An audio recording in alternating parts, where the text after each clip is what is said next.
Hello everyone, स्वागत है आप सभी का टीसीएस पाठशाला के यूट्यूब चैनल पे।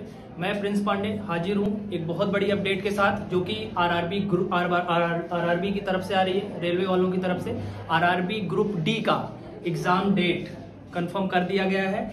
इसका जो एग्जाम डेट होने वाला है वो आप यहाँ पे देख पा रहे हो, 23 फरवरी 2022 से। ये जो फॉर्म फिल किया गया था ये 2019 की वैकेंसी है, मैं आपको बता दूं। और इसका एग्जाम की डेट बहुत दिनों के बाद यानी लगभग 3 साल के बाद आई है, जो कि 23 फरवरी से स्टार्ट होने वाली है। ठीक है, तो उन सबके लिए बहुत बड़ी अपॉर्चुनिटी होने वाली है जिन्होंने आरआरबी का ग्रुप डी का फॉर्म फिल किया। ठीक है, एनटीपीसी की परीक्षाएं हो चुकी हैं, अब नंबर है आरआरबी ग्रुप डी की परीक्षा का। ठीक है, तो एक पूरा स्टेप वाइज हम लोग यहाँ पे डिस्कस करेंगे। कब परीक्षा होनी है, कैसे होनी है, क्या सिलेबस रहता है, क्या टाइमिंग रहती है, कैसे टाइम को मैनेज करना है, ये सारी बातें हम लोग 1 बाय 1 स्टेप वाइज पूरा डिस्कस करेंगे। ठीक है, देखिए जो एग्जाम का डेट है, अगर आप देखें यहाँ पे, तो आरआरबी ग्रुप डी की जो परीक्षा तिथि है वो 23 फरवरी से स्टार्ट हो रहा है ना। 23 फरवरी से स्टार्ट होगा और फेज वाइज एग्जाम होगा। जैसे एनटीपीसी में देखा गया था कि जिसका जो है एक हफ्ते, जैसे जिस तारीख को स्टार्ट होना था उससे अगले 7 दिनों तक जिसका था उसका एडमिट कार्ड आपको शो हो रहा था। तो इसी तरह बिल्कुल सेम पैटर्न पे ये भी चलेगा। 23 फरवरी से स्टार्ट होंगी एग्जाम्स और उसके बाद एक हफ्ते, 23 फरवरी से आगे एक हफ्ते तक जिनका भी एग्जाम होगा स्टार्टिंग में उनका एडमिट कार्ड शो होगा। उसके बाद सेकंड फेज, फिर थर्ड फेज। तो जितने लोगों का इसमें फॉर्म भरा जाएगा उसी के पैटर्न पे पूरा फेज वाइज इसका भी एग्जाम होगा, जैसे बिल्कुल एनटीपीसी के पैटर्न में हुआ था। ठीक है, तो 23 फरवरी से एग्जाम स्टार्ट होगा और आगे करीब 1 महीने तक पूरा ये एग्जाम चलने वाला है। ठीक है, या फिर जैसा मतलब वहां पे जितने नंबर ऑफ पार्टिसिपेंट होंगे उन्हीं के हिसाब से ये फेज बढ़ता चला जाएगा। अगर आप देखिए तो जो 23 फरवरी से एग्जाम होगा, ये आपको पता चल गया कि जो एग्जाम होगा उसमें जो टाइम है वो आपको 90 मिनट यानी 1.5 घंटे का दिया जाता है। ठीक है, पूरा जो एग्जाम होगा वो 1.5 घंटे का होगा और इसमें जो नंबर ऑफ क्वेश्चंस आपसे पूछे जाएंगे वो 100 पूछे जाएंगे। पूरे 100 सवाल आपसे पूछे जाएंगे। इन 100 सवालों को कैसे डिस्ट्रीब्यूट किया जाएगा, कैसे बांटा जाएगा, वो हम लोग आगे देखेंगे। फिलहाल आप ये जानते रहिए 90 मिनट यानी 1.5 घंटे का पूरा एग्जाम। क्वेश्चन कितने पूछे जाएंगे? 100।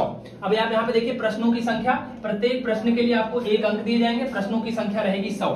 ठीक, अंक योजना क्या है कि प्रत्येक नंबर के लिए आपको 1 अंक दिए जाएंगे। निगेटिव मार्किंग भी है तीसरा मतलब 1/3 की निगेटिव मार्किंग भी है यहाँ पे, यानी 3 क्वेश्चन अगर आप गलत करोगे तो आपका 1 क्वेश्चन के बराबर नंबर कट जाएगा। ठीक है, 1/3 की निगेटिव मार्किंग है।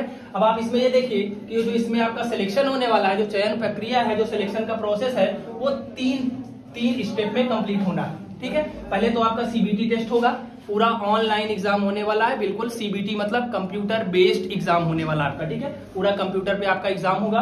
पहले आपका एग्जाम होगा ये, उसके बाद दूसरे स्टेप पे आपका फिजिकल होगा। फिजिकल एग्जाम मतलब आप बिल्कुल जो है एकदम सही है, आपका जो है पूरा बॉडी मेकअप सही है, पूरा आप जॉब करने के लिए आप फिट हैं या नहीं वो देखा जाएगा। और तीसरे पे आपका डीबी यानी डॉक्यूमेंट वेरिफिकेशन किया जाता है, जिसको आप दस्तावेज सत्यापन बोलते हैं। ठीक है, तो मेन है हमारा एग्जाम क्वालिफाई करना, बाकी ये दोनों तो आपसे हो जाएगा, कोई दिक्कत इसमें नहीं होगी। मेन है हमारा सीबीटी एग्जाम को क्वालिफाई करना। ठीक है, आगे वाली स्लाइड में हम लोग देखेंगे क्या हमारी रणनीति रहेगी, कैसे हम इस एग्जाम को आसानी से टैकल कर सकते हैं। ठीक है, तो ये सारी चीजें आपको पता चल गई। 23 फरवरी से एग्जाम स्टार्ट होगा। एग्जाम जो होगा वो पूरा सीबीटी पैटर्न पे होगा, कंप्यूटर बेस्ड होगा। ठीक है, और इस एग्जाम में आपसे 100 क्वेश्चंस पूछे जाएंगे और ये जो टाइमिंग है वो पूरी 90 मिनट यानी 1.5 घंटे की होने वाली है। ठीक है, आइए अगले स्लाइड पे आपको ले चलते हैं। ये आरआरबी ग्रुप डी का जो परीक्षा पैटर्न है वो मैं आपको बता दूं। रेलवे ग्रुप डी परीक्षा के पहले चरण में आपसे मैथ्स पूछी जाएगी, रीजनिंग पूछी जाएगी, साइंस पूछी जाएगी और जनरल अवेयरनेस और करंट अफेयर्स पर टोटल 100 सवाल यानी 100 बहुविकल्पीय प्रश्न होंगे। परीक्षा को पूरा करने के लिए परीक्षा की अवधि जो होगी वो 90 मिनट की होगी। जैसा मैंने आपको बताया अभी कि 100 सवाल आपसे पूछे जाएंगे और टोटल टाइमिंग आपको जो दी जाएगी वो 90 मिनट की होगी। ठीक है, 1.5 घंटे का आपको टाइम दिया जाएगा। ठीक, चलिए ये बात आपको पता चल गई। अब आइए यहाँ पे ये देखिए जो पूरा सिलेबस है इसको कैसे बांटा गया है, कितने मार्क्स में है ना। नंबर ऑफ वेटेज इसको देखना है, नंबर ऑफ वेटेज है ना। अब देखिए अगर मैं विषय की बात करूं तो मैंने आपको बताया 4 विषय आपसे पूछे जाएंगे। मैथ्स पूछी जाएगी, रीजनिंग पूछी जाएगी, साइंस पूछी जाएगी और जीएस में क्या पूछा जाएगा आप ध्यान से देखिए, जनरल अवेयरनेस और करंट अफेयर्स, दोनों का मेन रोल रहेगा यहाँ पे। ठीक है, अब देखिए आइए देख लेते हैं कौन सा कितने नंबर का पूछा जाएगा। तो आप देख पा रहे हैं कि जो साइंस पूछी जाएगी वो पूरे 25 सवाल पूछे जाएंगे, 25 नंबर के। ठीक है, तो आप यहां से बोल सकते हो कि जो साइंस का रोल है वो एक बड़ा रोल होने वाला है आरआरबी ग्रुप डी के एग्जाम में। ठीक है, 25 सवाल 25 नंबर के। मैथ्स भी सेम पैटर्न पे 25 सवाल 25 नंबर का, ठीक है। अगर मैं आपको रीजनिंग की बात करूं तो रीजनिंग यहाँ सबसे ज्यादा 30 सवाल आपसे पूछे जाएंगे 30 नंबर के, ठीक है। और जो जीए और जीएस पूछा जाएगा वो 20 नंबर का पूछा जाएगा। तो इस हिसाब से आपका 25 दूना 50 और ये 50 पूरे 100 सवाल होंगे। और इधर जो इसका नंबर का डिस्ट्रीब्यूशन हुआ है वो 100 नंबर का डिस्ट्रीब्यूशन हुआ है। और जो टाइमिंग है वो आपको बताई गई है कि जो टाइमिंग है वो कितनी है भाई, 90 मिनट की है, ठीक है। 1.5 घंटे का पेपर आपका होने वाला है। ये आप देख पा रहे होंगे स्क्रीन पे कि कौन सा सिलेबस यानी किस सब्जेक्ट से कितने सवाल पूछे जाएंगे।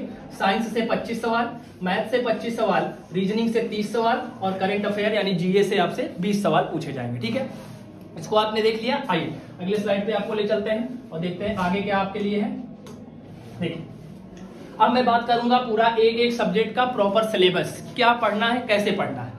अगर मैं आपको जैसे पता है कि मैं खुद ही मैथ्स में डील करता हूं, ठीक है, मैथ्स में आपको पढ़ाता हूं। तो सबसे पहले अगर मैं मैथ्स के ही पूरे सिलेबस की बात करूं तो आपको मैथ्स का सिलेबस जो आरआरबी ग्रुप डी ने अपने सिलेबस और अपने जो वेबसाइट से हमने इसको निकाला है वहां से अगर मैं इसको देखूं तो जो मैथ्स का सिलेबस होगा वो आप देख पा रहे होंगे, संख्या प्रणाली यानी नंबर सिस्टम, उसके बाद decimal, LCM HCF, ratio proportion और आपसे क्षेत्रमिति, समय दूरी यानी speed time distance, profit loss, geometry, square root यानी वर्गमूल, कैलेंडर, बोर्ड मास, भिन्न, एचसीएफ, प्रतिशत, कार्य समय, एसआईसीआई यानी साधारण ब्याज और चक्रवृद्धि ब्याज, अलजेब्रा और यहाँ पे जो है आपसे सांख्यिकी, सांख्यिकी का मतलब है समांतर माध्य, बहुलक, माध्यिका, ये सब भी आपने पढ़ा है ना। आयु गणना यानी आयु एज वाले सवाल और पाइप ऑफ सिस्टम, है ना।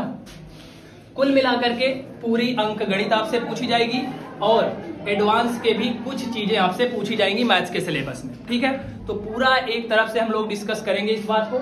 आप यहाँ पे आप इस मैथ्स का सिलेबस आप देख पा रहे होंगे, ठीक है। इसी तरह अगर मैं रीजनिंग की बात करूं तो रीजनिंग का सिलेबस ये आपकी स्क्रीन के सामने है। इसको आप पढ़ सकते हैं, इसको आप स्क्रीनशॉट ले सकते हैं और चीजों को और बेहतर ढंग से कर सकते हैं। देखिए ये सारा सिलेबस जो है वो पूरा रीजनिंग का है, ठीक है, जो आपको आरआरबी ग्रुप डी के एग्जाम में देखने को मिलेगा, ठीक। इसका स्क्रीनशॉट आप ले सकते हैं। अगर मैं बात करूं सामान्य विज्ञान यानी साइंस की तो साइंस में आपसे 3 जगह से सवाल पूछे जाएंगे, फिजिक्स, केमिस्ट्री और बायोलॉजी, ठीक है। इसको भी आप डिस्ट्रीब्यूट कर सकते हैं। वो जब आपके साइंस वाले सर आएंगे तो आपको बताएंगे कि इसमें फिजिक्स का कितना रोल रहने वाला है, केमिस्ट्री का कितना रोल रहने वाला है और बायोलॉजी का कितना रोल रहने वाला है और कौन कौन से चैप्टर हैं जो इंपॉर्टेंट होने वाले हैं आरआरबी ग्रुप डी के एग्जाम में, ठीक है। चलिए और ये लास्ट पोर्शन जो रहेगा वो आपका रहेगा जीए और करंट अफेयर से। जीए और करंट अफेयर्स में आपको पता है आजकल साइंस और टेक्नोलॉजी से सवाल ज्यादा पूछे जाते हैं।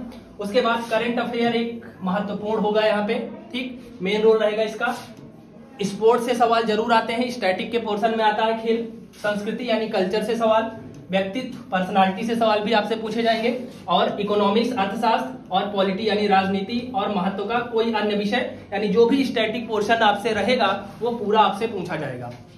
स्पोर्ट हो गया, जैसे मंदिर हो गया, कौन सा राष्ट्रीय उद्यान यानी नेशनल पार्क कहाँ पे है, ये सब स्टैटिक में आता है और ये सब आपको पता है सारे एग्जाम में आजकल बनने लगा है, ठीक। अभी जो प्रॉपर जो पीछे के सवाल होते थे जो बहुत पहले से पूछे जाते थे इतिहास भूगोल से, अब वो ना पूछ के एक नया पैटर्न स्टार्ट हो रहा है जिसमें कि आपसे संस्कृति यानी कल्चर, स्पोर्ट्स और व्यक्तित्व यानी जो स्टैटिक पोर्शन होते हैं उनसे सवाल आपसे ज्यादा पूछा जाता है, ठीक है।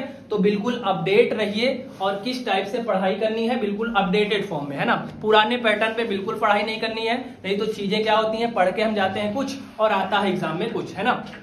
वो नहीं करना है, पूरा बिल्कुल एग्जाम से रिलेटेड चीजें पढ़नी है, ठीक है। चलिए तो ये आपका पूरा सिलेबस हो गया।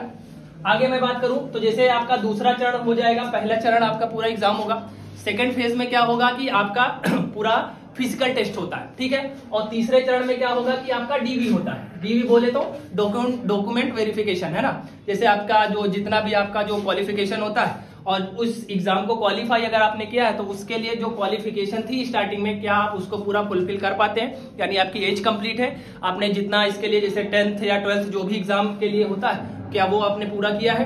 अगर कोई इसमें कोर्स होता है तो क्या आपने वो कोर्स किया है, ये सब चीजें चेक होती है, ठीक है। तो ये थर्ड फेज में होता है जो कि डॉक्यूमेंट वेरिफिकेशन के नाम से जाना जाता है, ठीक है।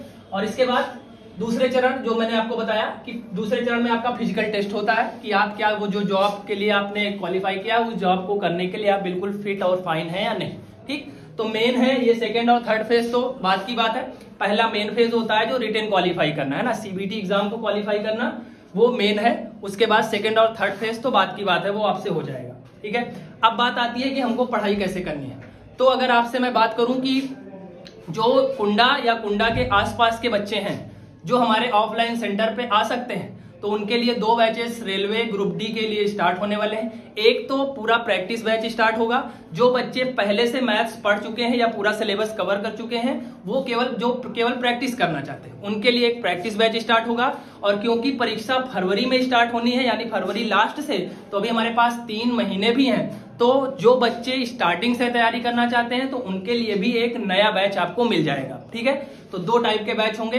एक बिल्कुल फ्रेश बैच होगा, जो बच्चे स्टार्टिंग से तैयारी करेंगे उनके लिए भी बैच प्रोवाइड होगा ऑफलाइन सेंटर में। और जो बच्चे एक बार पूरी तैयारी कर चुके हैं, केवल प्रैक्टिस चाहिए उनको, तो उनके लिए प्रैक्टिस बैच है, तो वो प्रैक्टिस बैच में एडमिशन अपना करवा सकते हैं। ठीक है, तो ये उनके लिए है जो हमारे ऑफलाइन सेंटर पे आ सकते हैं, आसपास के क्षेत्र के लोग हैं।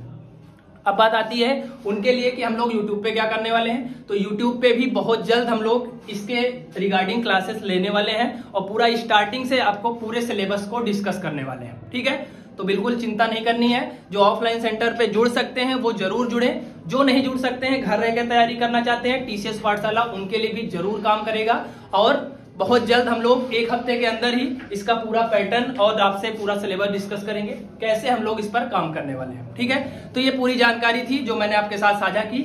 अब ये जो हमने आपको बताया 2 बैचेस के लिए, ये अगर आप वीडियो आप देख रहे हो तो वीडियो आप अपने फ्रेंड्स को जरूर बताइएगा, जिससे वो लोग भी इसका बेनिफिट उठा सके। ठीक है, और फ्री क्लासेस YouTube पर भी बहुत जल्द स्टार्ट होने वाली हैं, तो उनको भी आप ज्वाइन कर सकते हैं और चीजों को बेहतर ढंग से सीखेंगे। ठीक है, तो इस वीडियो को जरूर शेयर कर दीजिएगा ज्यादा से ज्यादा लोगों तक, जिससे जिनका भी ग्रुप डी का एग्जाम है और जो तैयारी अच्छे से करना चाहते हैं, तो TCS पाठशाला उनके साथ है। ठीक है, तो मिलते हैं बहुत जल्द पूरी क्लासेस के साथ। तब तक के लिए थैंक यू सो मच।